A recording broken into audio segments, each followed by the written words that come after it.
Hello' everyone, কি খবৰ? এইখন হৈছে আজি দেওবৰীয়া মোৰ ভাতৰ থালিখন। এই থালিখন কেনেকৈনো ৰেডি কৰিলোঁ তাকে আপোনালোককো দেখুৱাওঁ বুলি ভাবিলোঁ। তাৰ কাৰণে মই প্ৰথমে দাইলখিনি অলপ সময়ৰ কাৰণে পানীত তিয়াই ৰাখিম। তাৰপিছত এইফালে লৈ লৈছোঁ ঢেকীয়া। আজি মই ঢেকীয়াৰ সৈতে জলফাই জোল বনাম দেই। সেইকাৰণে ভাবিলোঁ আপোনালোককো দেখুৱাওঁ। বহুতে হয়তো জানেই, হ'লেও নজনাসকলৰ বাবে দেখুৱাইছোঁ আৰু। তাৰপিছত ঢেকীয়াখিনি ধুনীয়াকৈ বাচি পিনি এইফালে কুকাৰটোতে কাটি ল'লোঁ। তাৰপিছত তিয়াই ৰখা দাইলখিনিও ধুনীয়াকৈ ধুই পিনে দি লৈছোঁ।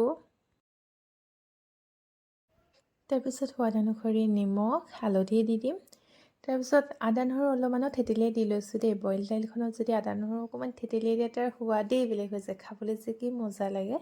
তাৰপিছত এইফালে জোখমতে পানী দি ল'ম। দি লোৱাৰ পিছত আমাৰ আজি মেইন বস্তুটো দি লৈছোঁ দেই। এইফালে জলফাইকেইটাও দি লৈছোঁ।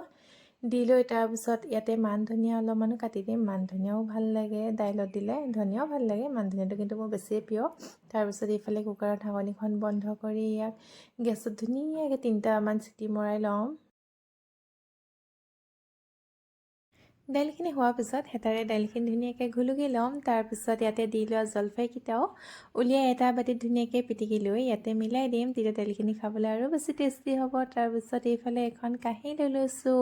তাতে মই 3টা ফ্ৰাই কৰি লোৱা শুকান জলকীয়া আৰু অলপমান ফ্ৰাই কৰি লোৱা পিঁয়াজো দি পিনে ধুনীয়াকৈ এইখিনি পিটিকি ল'ম। তাৰপিছত ইয়াত মই কেইটুকুৰামান বইল কৰি লোৱা আলু দি পিনে এইখিনিও পিটিকি আলু পিটিকা কৰি ল'ম। তাৰপিছত ইফালে আমাৰ কাঁহীখনো ৰেডি কৰি ল'ম। প্ৰথমে দি লৈছোঁ ভাত, তাৰপিছত আলু পিটিকা আৰু এইফালে আমাৰ ঢেকীয়া আৰু জলফাই জোলো দি লৈছোঁ। তাৰপিছত অলপমান কচু পিটিকা, পাপৰ আৰু অলপমান চাটনি দি আজি আমাৰ কাঁহীখন ৰেডি কৰি ল'লোঁ। যদি ভিডিঅ'টো চাই ভাল লাগে লাইক আৰু ছাবস্ক্ৰাইব কৰি দিব।